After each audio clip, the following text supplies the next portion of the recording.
Welcome to the New York City Department of Records for our Women's History Month program, Manhattan at Large, honoring Miriam Friedlander.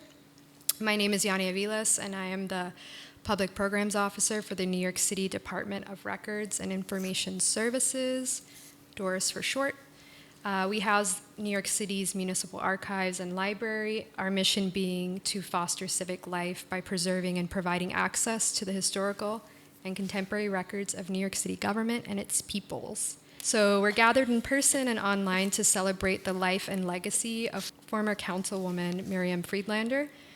Miriam was a trailblazer leading her district and the New York City public by initiating important conversations, creating and holding space for the underrepresented while serving on the city council from 1974 to 1991. Throughout her life, Miriam was a strong advocate for women, elders, tenants, the houseless, and gay and lesbian communities. Join me in welcoming speakers Tommy Loeb, Lisa Kaplan, Frieda Bradlow, and Margarita Lopez, who knew her well and will speak to her life and her work with Commissioner Pauline Toole as a moderator.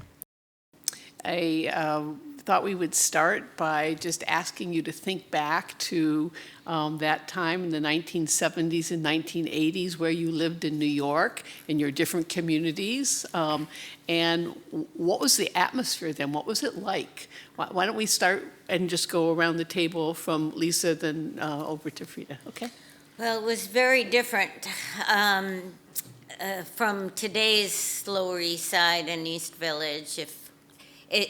I should probably say from the beginning that East Village is a word or a phrase that I've just gotten used to being able to say without feeling horrible about it, because the difference was back in the 70s and 80s, the idea that there was an East Village meant that we were saying that the Lower East Side had to be repackaged as something more acceptable, like the Village. So it became the East Village rather than the Lower East Side. To me, the Lower East Side is 14th Street all the way down to possibly like Canal Street, from 3rd Avenue over. But these days, you can't just say the Lower East Side because people think you're talking about below Houston Street, but that's not the way it was. The Lower East Side in the 70s and 80s was really, really devastated by the effects of the fiscal crisis of that age and New York City's devastation. There was a time where possibly a third of the housing east of Avenue A was vacant, and landlords had abandoned it, and it was owned by the city of New York that took it under foreclosure. People were struggling to live without heat and hot water, and that still happens today, and it happens in public housing, but in those days, it was rampant all through the neighborhood. And Miriam was somebody who understood that and fought against that and tried to use the city's resources in a way that could correct that horrible situation. I'll start by saying that I grew up on Long Island, and I got involved in politics in the anti-war movement, and then came to Manhattan because I was working in corporate America in the finance area and didn't want to commute anymore, 3 hours a day, and wound up living on, my wife had family who were original tenants on Grand Street, and the co-ops along Grand Street, and we were fortunate enough at the time to get an apartment, not knowing the history or that much about the community. I then moved into the co-ops on Grand Street and learned very quickly about how the Lower East Side was being both decimated and was an amalgamation of communities which were living side by side, but not equally. there was discrimination, which was then later actually proven on Grant Street in lawsuits, where there was just out-and-out discrimination against minorities. And I was sort of a fish out of water, having progressive politics at the time. The Lower East Side was magic. Coming from Long Island into a community that was filled with artists, which was multiracial, which was filled with poor people and rich people and creative people. And, you know, my desire, and a lot of people, was to try to make it work without offending anybody or having anybody be the victims of what historically had happened. I mean, people have to realize the Lower East Side was the home of the Fillmore East, the Electric Circus, later on the St. Mark's Place. It was, as Lisa said, it used to be the Lower East Side, and then all of a sudden, again, people found a way to divide the community, and one way was, for example, Grant Street, where I live, is essentially almost a one-block neighborhood. It's Grant Street from the FDR Drive to Essex Street, and it doesn't go 2 blocks either way. If you go 2 blocks either way, you have Vladeck houses, you have NYCHA developments in either direction. So it was a very new beginning for me, but a very exciting neighborhood to live in.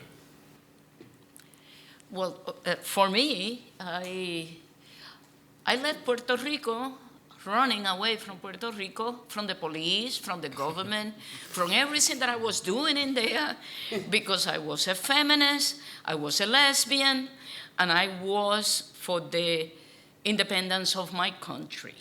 And being that in there was a guarantee that you will die early. Therefore, I figured it out that I needed to go, and I landed in the place where my cousin lived.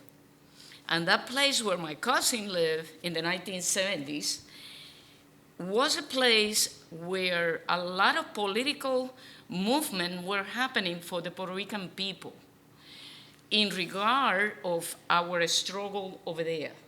And she lived on 6th Street between Avenue B and Avenue A. Then my cousin was kind enough to offer me a space there for 3 months until I put myself on my feet and I began doing what I needed to do, find a job. In between that, I see this community that I never in my wildest dream imagined that existed in the planet, because it was a community filled up with leftist people, with socialists, with communists, with Democrats that they said they were Democrat, but they behaved like people with conscience for the working class. And then when I go there and I see this community in this way, and I see destruction, but I see struggling, a struggle by people conducted by these individuals that were all kind of people. They were not one. And what I mean by that, it was white, black, Latinos, and they were there fighting for the same thing at the same time. And who was the leader of all this? Miriam Friedlander. And I see her, and I understand that she's a leader, but I cannot comprehend one thing, that she was an elected official, and she was saying the things that she was saying. Then this was the Lower East Side for me. It was not about the boundaries, where it began, where it ended. It was about Miriam Friedlander, this whole group of people fighting for justice, and a neighborhood that was saying, no, you are not going to exterminate us. That was the way I perceived it and I understood it. I didn't know nothing about East Village, West Village, or anything like that. I learned it later with my friends. These people here became my friends. And I learned at the time that I began to comprehend what village means. We'll go back to what does a village mean, but let's hear, Frieda, what were your 70s and 80s in the village? What was that like?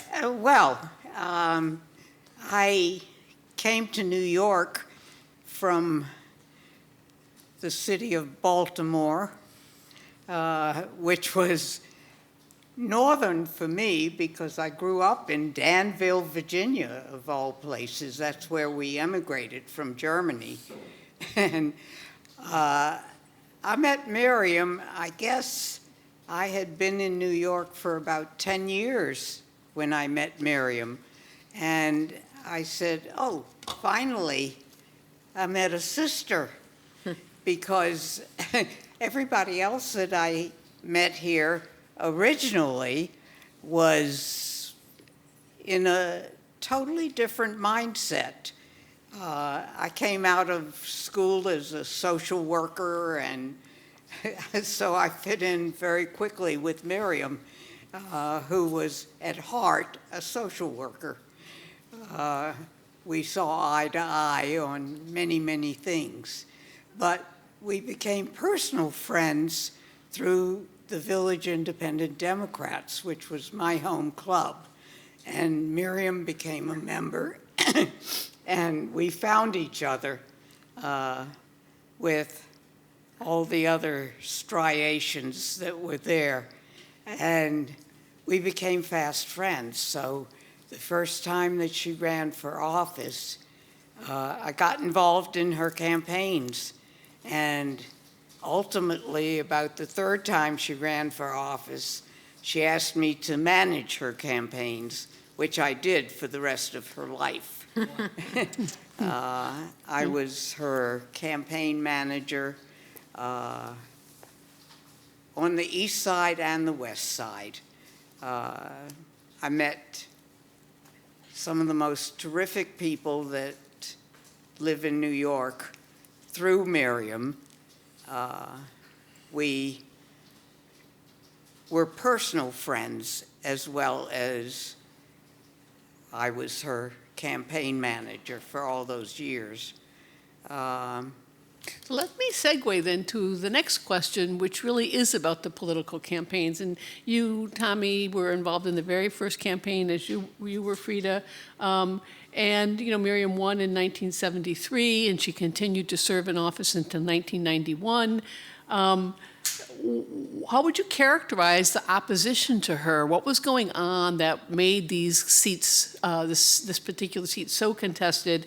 How did that relate to the pressures that were mentioned around housing that had been abandoned and taken over by the city, the in-rim housing? How do all those things come together in these campaigns?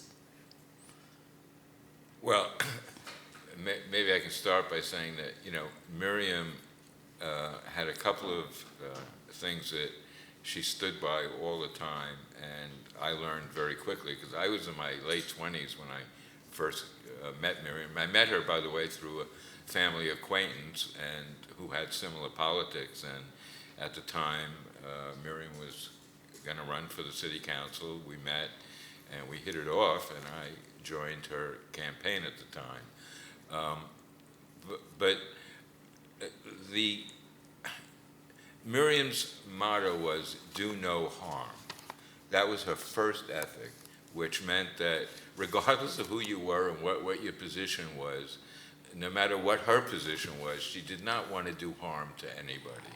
And that was very important to her. So she was never trying to punish anybody. She was always trying to lift other people up, which was her primary goal. The other thing which I learned very quickly, and we're in a city building here, and when Miriam did win, and by the way, she won by 45 votes. She won against against Sheldon Silver at the time, ran, along with 4 other candidates, and was very fortunate that there were 4 other candidates. Politics is a funny business, and sometimes you win because of the nature of the race. And she was there were 5 candidates, each representing a small section of the district. One person from Stuyvesant Town, one person from the East Village, one person from Grand Street, and I don't even remember where, but as I've told people, Miriam hardly won any election districts in the entire district, but she came in second in almost the entire district. And that showed the kind of support that she had throughout the entire district. No other candidate, the other candidates had very local support. And the candidate in Stuyvesant Town won in Stuyvesant Town, Shelley Silver won on Grant Street, but none of them got votes in other parts of the district. And that's what Miriam's goal was, to sort of appeal to the entire district and not any one particular view. And the other was, as I said, in a city building, is Miriam taught me very quickly that the answer from a city government department or in higher government, the answer is always no. The answer is always, whatever you ask, the answer is always going to be no. And she said, our job is to work to yes.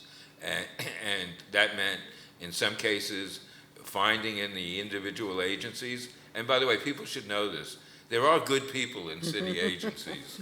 You just have to find them, and then you have to work with them. Because they're also, in some cases, taking a risk, and they're doing things which are probably not within the scope of what their leaders might want, but they know what the right thing to do is. And so Miriam was always finding those people, working with them, and as I said, do no harm. Frieda, anything to add about the campaigns? Well, yeah, I first knew Miriam as a friend. She represented me, but she was basically my friend. And it was really Miriam who got me into being her campaign manager, which I was for decades. And it was a lot of fun because she was called a communist. She was called many things, but her opponents could never prove anything. She always kept her mouth shut, and they would die off in whatever they had going on. Gotcha. Yeah. One of the things, when we know Miriam looking back as one of the city's premier advocates for women's equality, but when she was elected to the city council, she was one of only 3 women in the council. So Carol Greitzer, a longtime member from the west side of Manhattan, Lower Manhattan, Mary Pinkett from Bed-Stuy, and Miriam. So what were some of the unique challenges she faced in those early years in the council? Well, I'll just start with the first one, which was almost humorous at the time, but the official title of the job was councilman. That was the only thing you could put on your stationery, your business cards, the little plaque that was in front of you at council meetings, all said councilman. That drove Miriam off the wall, okay? You could imagine. And she went out and we printed new stationery, we printed new business cards, and then ultimately, as people know now, the title of the job was changed to council member. And that was because, as you say, believe it or not, just 50 years ago, there had only been 3 women members of the New York City Council, which is quite astonishing when you think about it. Absolutely. One note I would say is that a difference between the council today and the council back then is just the size of the district, which we kind of began remarking on earlier. I mean, Miriam represented 220,000 constituents versus 1,600 today, right? Because there was a smaller number of council members at the time.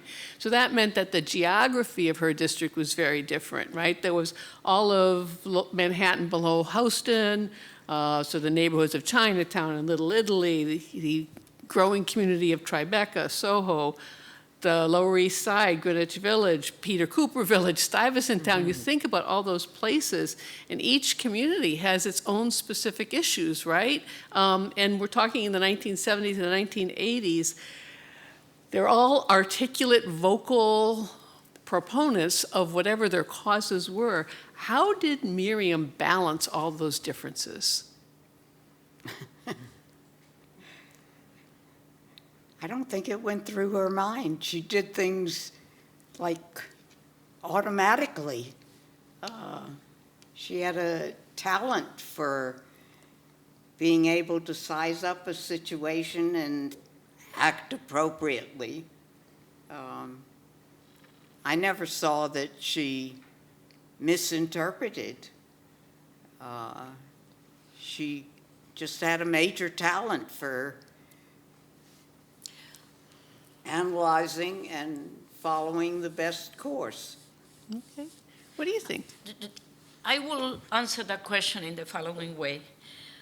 Fundamentally, Miriam was a picture of honesty. And that was something that you saw immediately. And the community in general, it didn't matter from where the pieces of the people came, no matter what the ethnicity or the color of the skin or the gender. The woman always was an honest person. And the second thing that I will tell you, she was not a charlatan. She was a true human being, and she was not playing games. The presentation of this woman was clear to everybody. I'm not here to play games with no one. I'm not here to lie. I'm not here to pretend that I'm going to do something that I later will betray you. To me, that was her.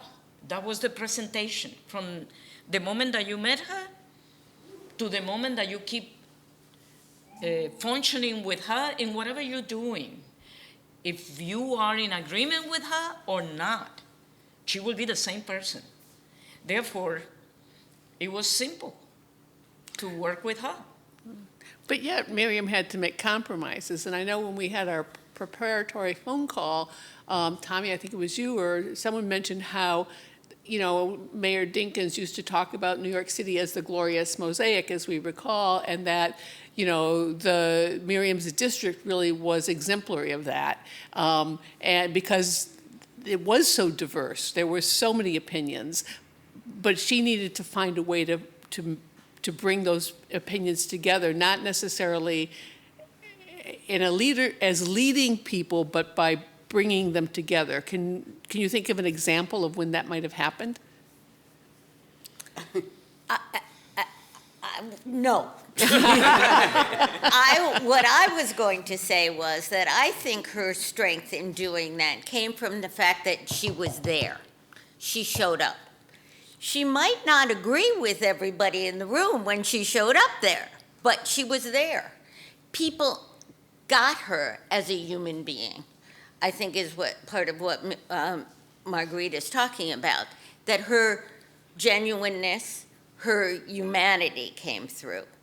So even if she took her own leftist position, which other people might not agree with, they still saw her as their representative, as somebody who understood their problems, was going to help them on a constituent service basis, was going to, you know, do the good things that a council person could do. And bear in mind, it was a different era. The council was a different body than it is today, because the Board of Estimate was in place during virtually all of Miriam's tenure. The Board of Estimate ruled the day in New York City. So the council, I think, had a more constituent service and direct contact. Do you think I'm on the right track here? Yes, well, you have to remember that people remember the council at that first, when Miriam first elected, there were 35 members of the city council. So each council member was a little more important, and it did come times, even in the council at that time, Tom Cute was the council leader, where they needed Miriam's vote, believe it or not. And Miriam always extracted a pound of flesh and knew that would, if you waited out and you had a position and you wanted something, you needed to wait for the right moment and then strike. And Miriam always knew when to ask for the right thing at the right time. I never actually saw her get angry in public. Oh. In public, I'm saying. Behind the scenes, yes. But she would most often just tell people what her position was. She would listen, and people knew that they weren't going to change her mind. So it was a question of who was going to change the most minds. And Miriam worked very hard, harder than the other side usually, to change those minds. Yeah. From the vantage point of today, it's really hard to think about how pervasive limits were on women's ability to do things, right? Whether it was access to credit or opening a bank account or, being able to serve in different professions, it really doesn't matter. The world has changed so drastically, and young people today don't understand how much change has happened. And one of the things that struck me when I was looking through some of these images that are in the backdrop is that even with some of the women, where there might have been rivalries, where they might not have been on the same page, there is a level of camaraderie. And one example, that beautiful photo of Bella and Miriam together, all the different photos of councilwomen, but one of them is a photo that Alaire Townsend sent. That's a picture of Alaire Townsend, who was Ed Koch's budget director, Carolyn Maloney, Carol Greitzer, and Miriam. And the little note says sisterhood. And I think, and I wonder what you guys think about this, is that, people who had such diametrically different sort of orientations to the role of government, is it because they were women that came up at the same time and had to go through all of these changes that built any sort of solidarity whatsoever? Lisa, you're nodding? Yeah, I think that was very much a factor. I think they were all smart enough to know that they had to work with each other. And they were, all of them, strong feminists, and they chose to work with the other women. Well, I'm a strong believer in ideology, because people define themselves that way, in my opinion, in everything that they do. And to me, Miriam was a radical feminist. And I saw that in everything that she did. Therefore, to me, all of those women that got together, I got to meet all of them in different circumstances. And I will tell you that, in my opinion, the most ideological, defined, clear one was Miriam Friedlander by far. Her feminist positions were defined clearly from top to bottom. She understood clearly that patriarchy was the root of everything in here. And she was playing no games with that. And I will tell you, I'm going to give you an example that proves my point. Okay. When I was going to have a conversation with her, Armando Perez, our district leader, that was assassinating for fighting against drug dealers. That was the way that he lost his life. Sure. Armando Perez and I needed to go to Miriam Friedlander's home to ask her to endorse us. And we were scared to death, Armando and I, because we cannot predict what will happen there. And we were very concerned, how are we going to talk to this woman for her to understand that we needed to do this, because Antonio Pagani is in office, Antonio Pagani is harming us, Antonio Pagani defeated her, and she was not going to win again. And we knew that. And we knew that we needed to let her know that if she didn't support us, hell will break loose in the Lower East Side permanently. And what happened in that meeting? Many things, but this is the one that was the most important. Miriam looked at me and said, okay, but I'm going to tell you something, Margarita. You better buy a blue suit. That was my line. Yes. You had to wear a blue suit to Kaplan. And you go and buy that blue suit, Margaret Chin's and you had to work with that blue suit in the campaign, day in, day out. And I look at this woman, I said, a blue suit? A blue suit. I put this blue suit today in honor of Miriam Friedlander. That tells you something very deep. I didn't understand it at the time, okay? But I understand it eventually. Miriam knew the patriarchy concept and how that concept is operating everywhere a woman goes. Then the other ones, Isabella, I don't think have such a clear view at that time of what they were against it, by being a woman that challenged the power and saying, I belong there. Miriam knew, and knew clearly. And therefore, the blue suit was about telling these guys, I can dress like you, I can kick butt like you, I can do everything that you do, and I do it better. And wearing heels. And in heels. Now, I had to say, she told me that I needed to do that, Yeah. and I said, absolutely not.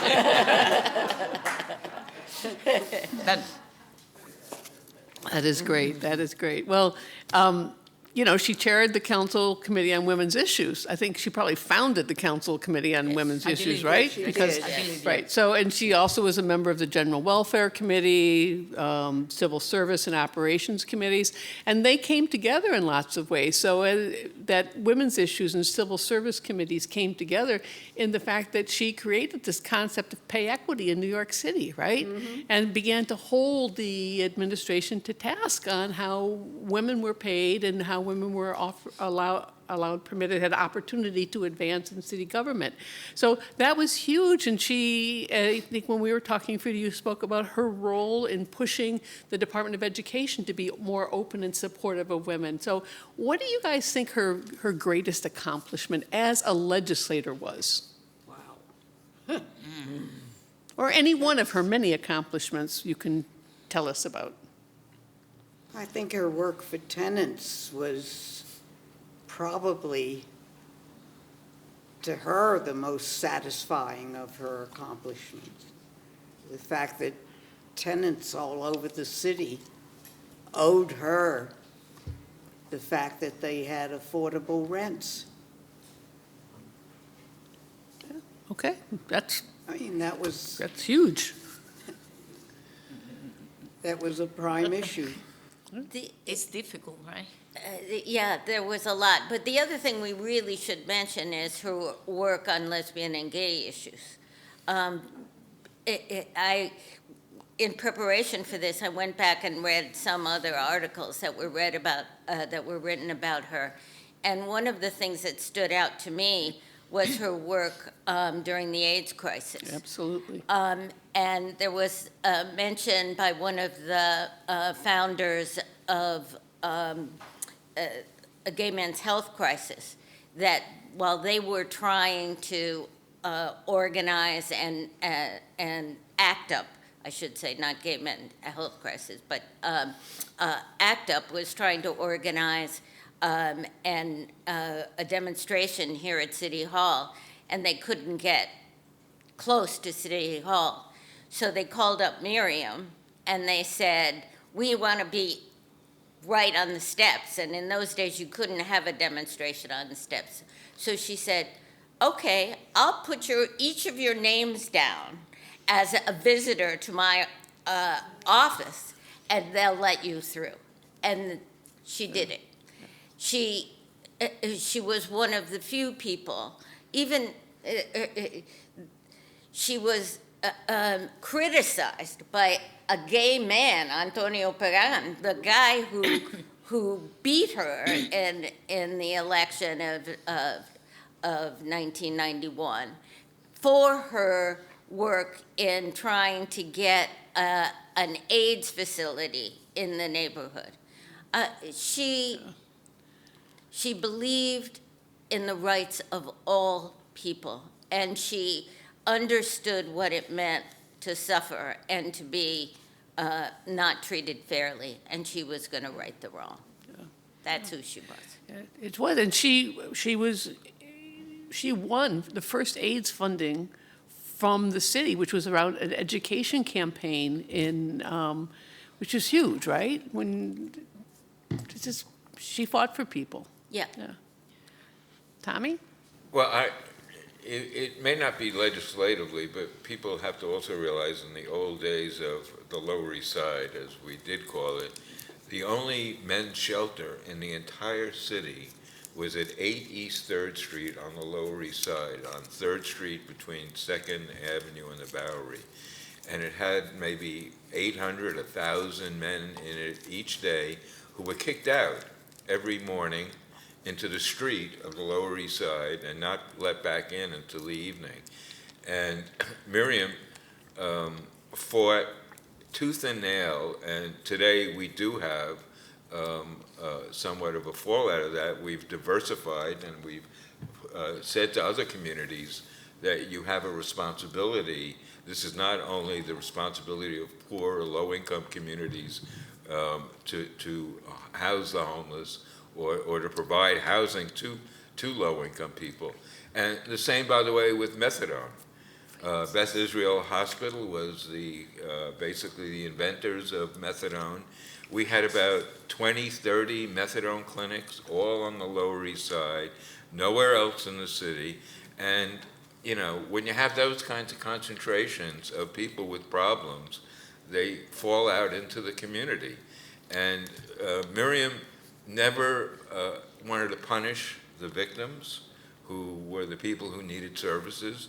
She wanted to make sure that those services were provided in a more equitable way, which was a very difficult fight, but started back then, and we're still fighting it right now. We still see communities in the city who are unwilling to undertake their responsibility and leave it or try to force it on communities of color or low-income communities. And that wasn't, you know, there isn't direct legislation, although at the time and during that period, there was the right to shelter lawsuit, which was brought by the Coalition for the Homeless, and it's still in effect today. You hear every mayor complains about the fact that they have to provide the right to shelter, and that was created during that era. I want to take the 2 points that were brought by Lisa and Tommy, because it's a connection, and they're very important to say about Miriam. When Antonio Pagan won the election, the proposal to put in that construction of housing for people with AIDS in the Lower East Side, it was the first proposal of that kind anywhere in the city. No other part of the city was trying to build that kind of facility. It was a facility for people living with AIDS to live there because they didn't have another place to live. And this woman was supporting this. She's still in office at that time when this began, the proposal. She lost the election because Antonio Pagan used that issue to win the election because what he put out there was the entire misinformation that demonized the gay community about we transmitting illnesses that were killing people. Miriam, in a way that you never, can describe, stood up to say, no, I, as a council member of District 3, I support that construction. Moving forward, Antonio Pagan is not, at that moment, a council member. He became a council member when he defeated her. And then he became the incredible attack against the building of that facility. Meanwhile, the community at large supported the building of housing for people with mental illness, housing for women that were abused and thrown out of their homes by the abuser, housing for people with substance abuse problem, transitional or permanent, it didn't matter. And this community support this. The council member was her. Right. That tells you something, right? That tells you that that council member was never scared of standing for the right thing, no matter how difficult it was. Then Antonio Pagan came, and it was totally the opposite.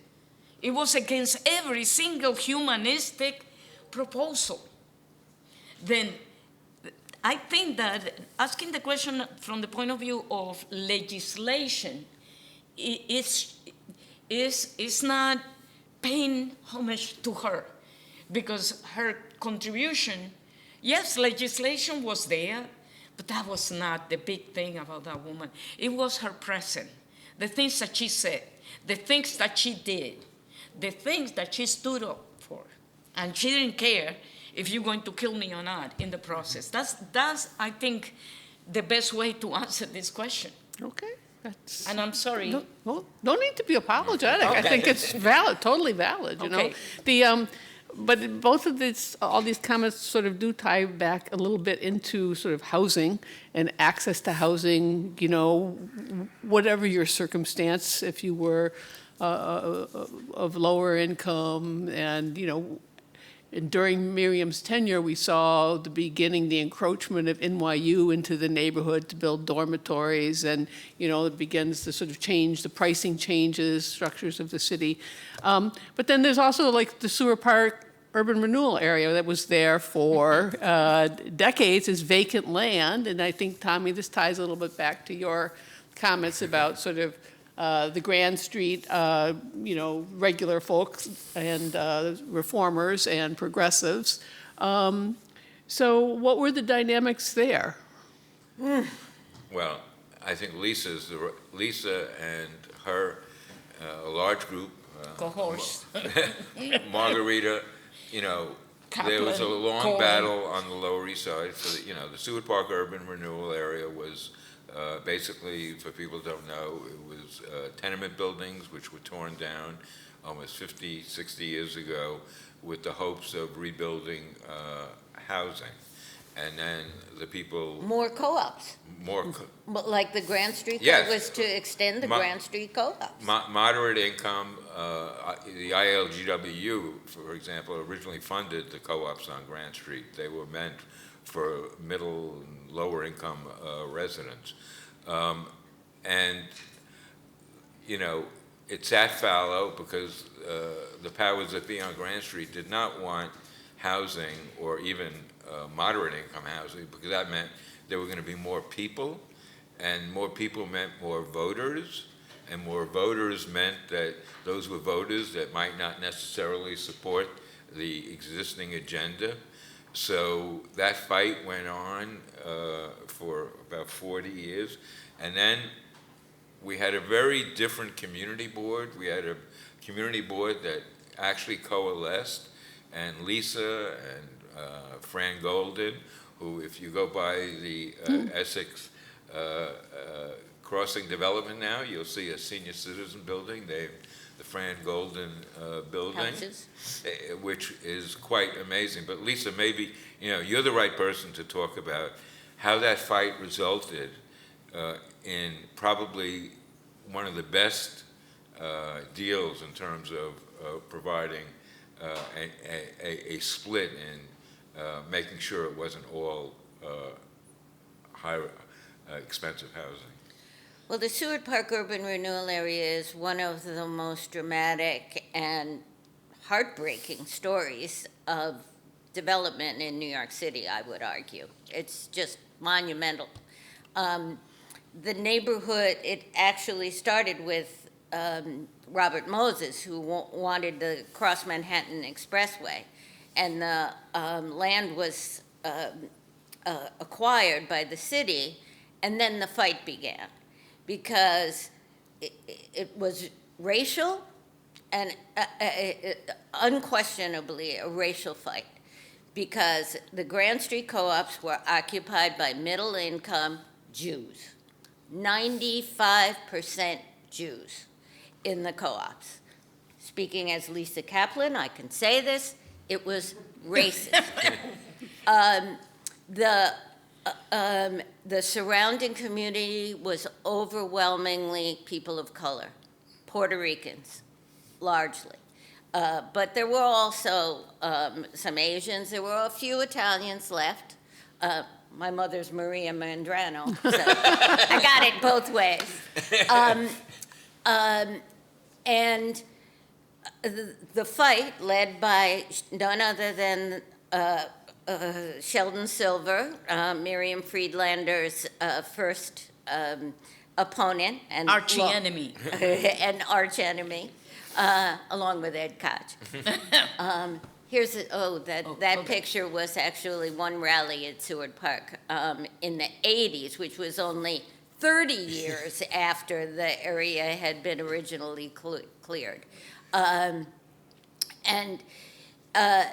Shelley led the fight to make sure that that land was never redeveloped as affordable housing for all of those decades. There were at times proposals to compromise proposals to develop it, including one in the late 80s that Miriam supported, that was brokered by none other than then borough president, I believe, Robert Wagner, Jr. And when it got to the Board of Estimate, it was killed by Andrew Stein, because Shelley put pressure on Andrew Stein to stop it. So Miriam was always there with us, saying, this can't continue. There's got to be affordable housing here, overwhelmingly affordable housing. She wasn't able to get it done in her lifetime. It didn't happen till the early, the compromise, I believe, was finally struck in around 2010, if I'm not mistaken. Finally, housing is developed there. It hasn't even been completed yet. They're still working on it. But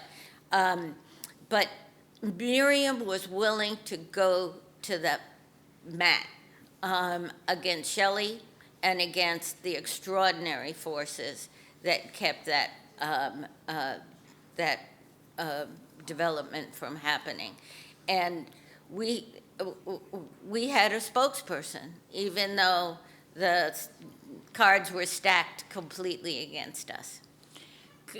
Can I claim a point of privilege? Of course. I need to contradict you. Oh. And I need to do that because when you said that this was definite a racial issue, I had to disagree with you. And I'm going to explain why. Okay. I'd like to The hear same that. way, you're going to hear it. The same way that it was clear that Sheldon Silver was behind that, and some of the people that were with him were part of a Jewish community, then I can point out to you the amount of people of the Jewish community on the other side that were fighting for that housing to be built for low-income housing. Then it was racial, yes, but it was racial based on a group of people of Jewish descent fighting against that together with Puerto Ricans and black and others. And the other side, you can mention the members of Sheldon Silver and his entourage, but that entourage and Sheldon Silver, it was not about Jewish, because these other people who were here were Jewish too, and they were against that. Therefore, what I will tell you is that that was an issue of class, an issue that identified in that way because it had to be connected to that matter, to the matter of economic power. And if the economic power of those people were being threatened by this, I'm sorry, it happened to be that they were Jewish, but it was other people over here that were fighting that in a clear way, and the reasons for it. There's no question that there were advocates who were Jewish. Lisa Advocates? Kaplan would know that. Francis Golden would know that. Miriam Friedlander knew that. It was more than that. But the Lower East Side had historically been controlled by the politics of the Lower East Side until Miriam broke through, had been historically controlled by the Jewish community. And the school system on the Lower East Side was absolutely racially based, that the school, they wouldn't tolerate bilingual education because this was the American way. And the Jewish community had gotten through school without bilingual education, so there was no, the immigrant Jews had gotten through school without bilingual education, so there was no need to have bilingual education for the new coming Puerto Ricans. It was very racial. Well, maybe, but the end result, and that's what I always look at to some extent, most people know now in the city that when people talk about developing, the benchmark for the city is providing 25% affordable housing in luxury developments. Maybe you can just tell people what the final settlement was in 50% affordable housing, which came after a long struggle and a long fight, but only because the community really held, the majority of the community held together and supported that. And that I think, to the people who fought for that was an amazing victory. That's what I'm saying. Sometimes victories come after a long time, and sometimes they don't get the play they should, but that was an enormous victory, getting 50% affordable housing. Right. I Yeah, still have to whoa. push on that. I'm under strict We'll take it outside. time limits here. We could have a whole program on that, and it would bring out other records. And I would like to say that some years ago, shortly after I began, Harriet Cohen, who you all know, asked if we had records about the tenements that had been destroyed, and we did, and we had records of people who had been evicted for that destruction, which allowed them, if they could be found, to come back and claim some of the affordable housing. There were 4 or 5. Yeah, there were, and more than there was that. there was a gentleman who used to come to our programs who was one of those. So we can do a whole program about that. It will be interesting. I have one very quick question. We're going to go to Q&A, both questions from this group and questions that might have been fed into the chat. But I just want you very quickly, this is like the 1-minute round, or this will be like the 30-second round. If you could each share an anecdote. So we know about Miriam as a fierce advocate and a community activist, but share an anecdote, one thing that shows some of her other qualities, her idiosyncrasies, her sense of humor, her favorite pastimes, so go. We'll start with you. I can tell you that Miriam spent a lot of her free time in my house because I had 4 obstreperous kids, and one in particular, Robert, had a special relationship with Miriam where he would challenge her openly and she She loved him. it. He was her favorite among my four because he didn't take anything she said for granted, but questioned everything that she said I can imagine. and made her look at how she said it. He would call her out on every issue. But I can tell you this, that nobody ever had a better friend than Miriam. If she was your friend, you could rely on her no matter what was happening out in the community or anything else. And that is an aspect of her that most people couldn't experience, because she gave her friendship sparingly, but her loyalty was lifelong. And I mean, as far as she was concerned, my family was hers. It's lovely. Anything else before we go Well- to Q&A? I can just tell you, you never wanted to get into a car with Miriam when she was driving. Oh, God. She was, Oh, she was one of the worst drivers I ever saw Yeah. in my life. Her car was in the body shop constantly with nothing serious, a little dent here, a little dent there. How did you get it, Miriam? I was parking, I backed into something. And the other was, people might not realize, she loved to travel. Miriam used to take, every year, she would take one gigantic trip to someplace. Usually a cruise, right? Yes, a cruise or someplace exotic, and that was her sort of relief valve. One of the warmest things, stories I remember was when she passed. I worked for then City Councilwoman Rosie Mendez, and it was during Rosie's tenure that Miriam passed, so we organized a tribute to her at City Hall.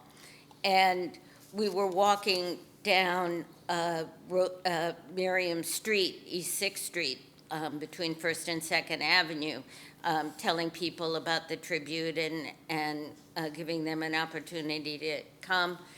And we met the woman who runs the flower stand on the corner. Absolutely charming Japanese woman who designs the most beautiful bouquets, just gorgeous. And she, when we talked to her, tears came to her eyes. And she said, I loved Miriam. She would stand here for hours and talk to me while I designed the flowers. And when we had the tribute at City Hall, unannounced, all of a sudden came in this gorgeous flower arrangement. It must have been 5 feet high and 3 feet wide. And she brought it in to set it on the City Hall podium as we honored Miriam. So just to your point, that she was tough as nails, but she was warm as a fluffy blanket, too. I just have one other one. As Miriam got older, one of the things, if you now go to 6th Street and 2nd Avenue, you'll see Miriam Friedlander's street. She lived in a walk-up at I still to this day remember 314 East 6th Street was her address. And we tried to convince her for many years later. She had the opportunity to move to Southbridge Towers or Independence Plaza or other places within the district. With an elevator. With an elevator, yes. She refused to move. That was her community, that was her block, and she wasn't leaving it under any circumstances, and she didn't. Until she went to the St. Rose's home on the Lower East Side, where she lived out her last days. Just a few. The one I think I can mention is a little bit silly, but it's very fascinating to me. I received a call from her and told me that I needed to dress well because we were going to go to a meeting for a very important person to endorse me. And then I said, okay, who's this? And she said, Bella, my friend, is going to endorse you. And I said, what? Because I knew the magnitude of that, I understood. And I said to Miriam, you're going to do that even when we disagree so much? And she said to me, precisely for that reason. That's great. And Yeah, that is wonderful. Thank you all. I think there are questions.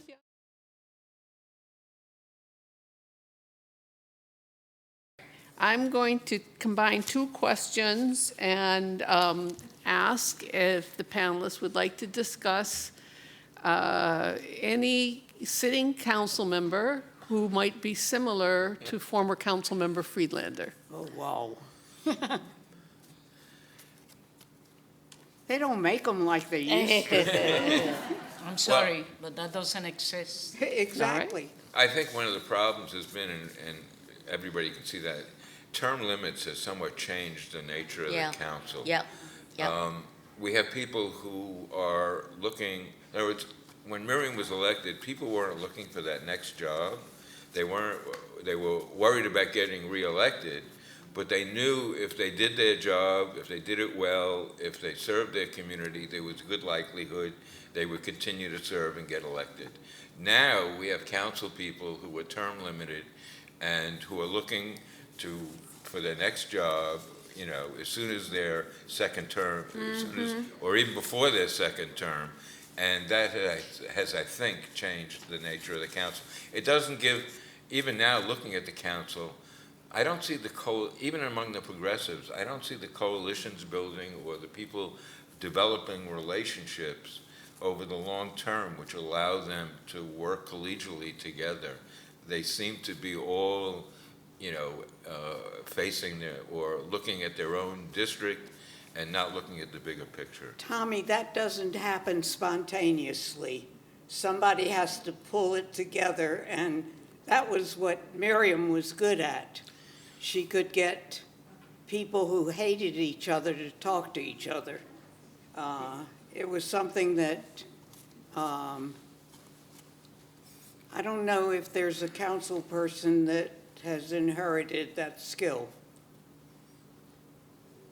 Okay. I don't see council people who oppose each other in every which way, talking to each other at this point. Well, that's sort of true of our politics as a whole, right? Yes, Through the country. certainly And, the Congress. But you know, Miriam had the skill to get people who really hated each other to talk to each other and work together on an issue. so then this is a good segue to the next question that was handed in from the audience, which is, if she had chosen, what other elected office would Miriam have been, should she have run for, would she have been a good elected official in? If any.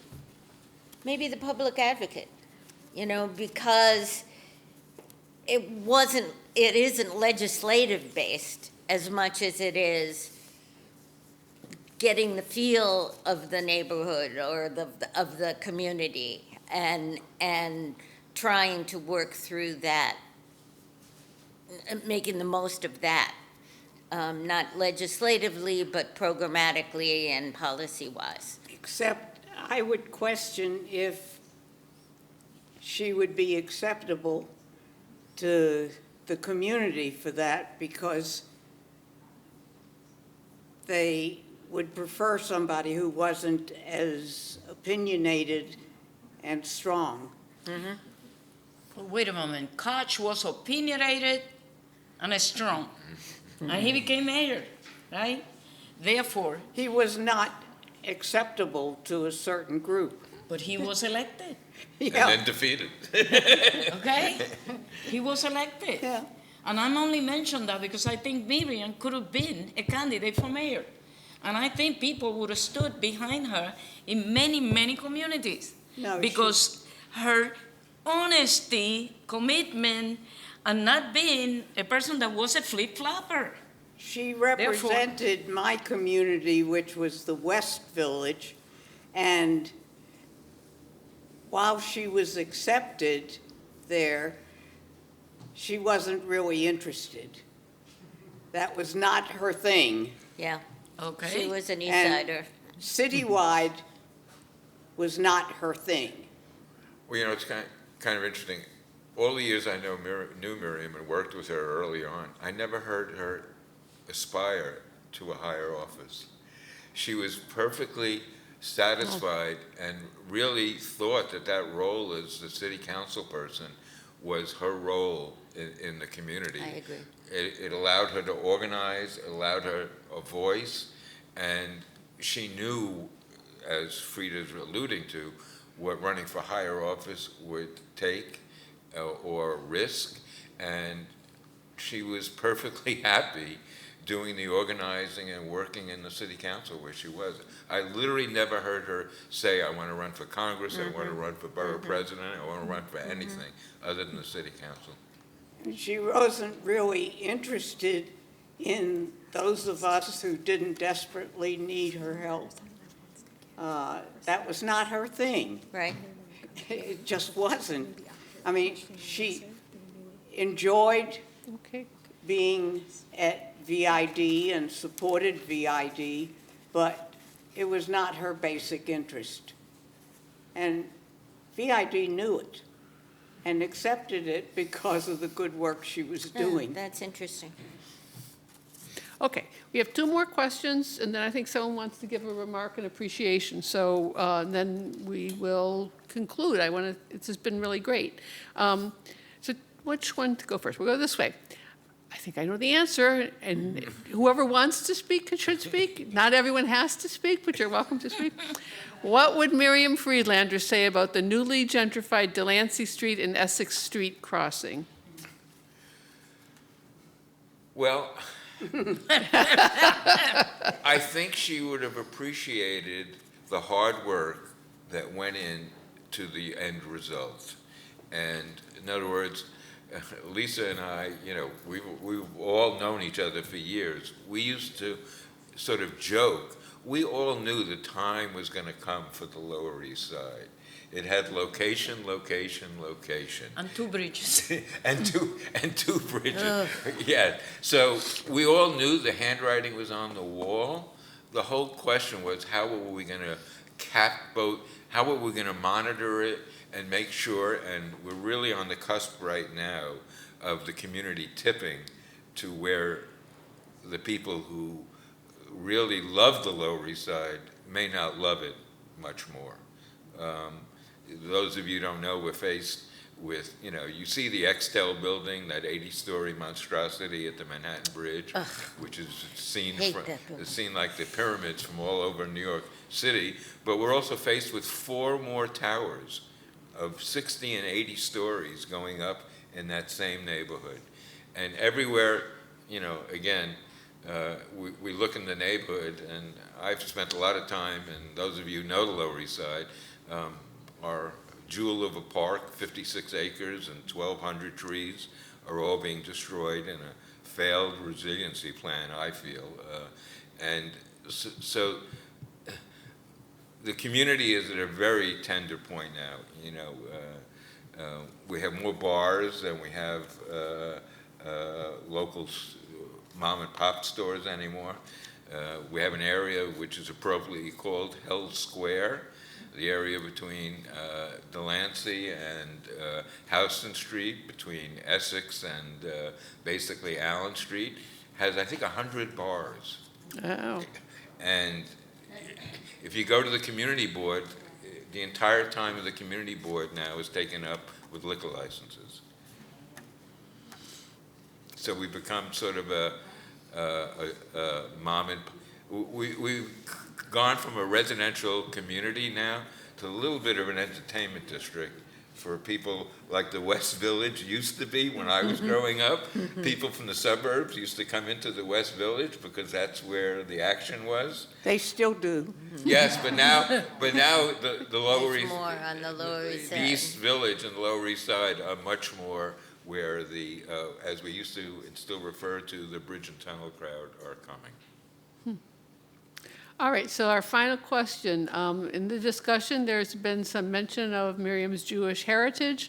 What were her thoughts about Israel, and did she ever discuss Israel with you? Anyone want to answer? Frieda's nodding. Well, I mean, she was supportive of Israel as a progressive state, but not because it was Jewish. She was just supportive of the progressive attitude that was prevalent in Israel in its founding years. Okay. Well, I think the only time I saw, sometimes, just like now, the city council sometimes gets involved in foreign affairs, which is a little bit out of their jurisdiction. A little bit. And there were several times in the history of when Miriam was in office where there's some really horrendous, resolutions put before the council, and Miriam chose to not support them to her own detriment.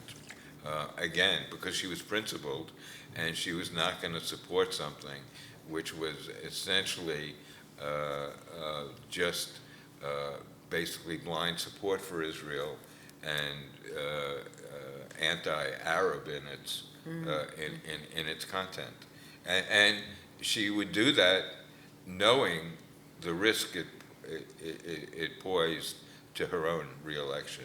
But as Margarita keeps pointing out, Miriam never bent away from the principles she believed in, regardless of what. I concur with Tommy on that. I was clear where Miriam stood on that issue, and she didn't need to verbalize it. Gotcha. Okay, I'm going to signal to end, but there's someone who wanted to speak? Okay. Thank you, guys. This was wonderful. Thank you. Thank you. Thanks, everyone, for coming. I'm just going to call up an audience member, Olivette Taylor, to give a few remarks to honor Miriam. Thank you for joining us today for this panel discussion. It's been great just to hear about how amazing Miriam's been. And we'll hear Olivette say some more. Thank you so much. I'm Olivette Taylor, a longtime Lower East Side resident. And when I look at some of the faces, I know Margarita Lopez, God willing, and of course Miriam Friedlander. So when I received the email, I came in both of your honors, Ruth Messenger, Lillian Lifflander. All of them are my mother's friends. And so for me to come here and to carry that torch, I'm the beneficiary of that whole enclave of women. I remember seeing Ruth Messenger just walking. They want to glamorize her when she was going to run for mayor. And I was so upset because this is the woman I saw after 6 p.m., leaving my job at Merrill Lynch, Pierce, Fenner & Smith Incorporated, in the evening, wearing her regular walking shoes. All of you are such women like that, women of stature and substance. I'm not only the recipient of your work, I followed your work because down the road, Gay Men's Health Crisis, the Coalition for the Homeless, I knew a lot of the board members, Honorable Dinkins. So it's just like, another generation. And then with respect to home, I also know that growing up in LaGuardia houses, I had the opportunity to, when I first got married, to be a part of that lawsuit against the Mitchell Lama because we were accepted. But the bottom line, I knew that there was a fight before, and a lot of my friends were Italian. We didn't really, I'm 67 years old, I can tell you. And the fact is, all of the things that you mentioned, I had to take issue with on the side of Margarita then, because all of my teachers, Jewish, Italian, otherwise, close friends who crossed those lines, we went to school. There was never a strike, we didn't cross the line. We didn't have all the things that people stereotypical saw, because that Lower East Side, to this day, prepared me for a world. And I know I have a place in it as a woman of color, because of them and my own family and my parents. So I thank you all for that. Just seeing her name brought me, and when I saw yours there as well, it is a privilege and a pleasure and to see your face. And, yeah, because I remember her face. I'm really good at that. So it's an honor to see all of you. Thank you. And Thank you. Thanks everyone for this wonderful program celebrating Women's History Month. You can view old footage of Miriam in a public access television show called Manhattan at Large. On our YouTube channel, we have a playlist of some of her talks with many, many different people. We have posted the link in the chat. You can come up to me personally after this event in person to find out how to access that. So thank you so much for coming in person, for those viewing online. Thank you to all of the speakers, to Commissioner Toole for moderating. I'm so very grateful. Have a good night. Thank you so much.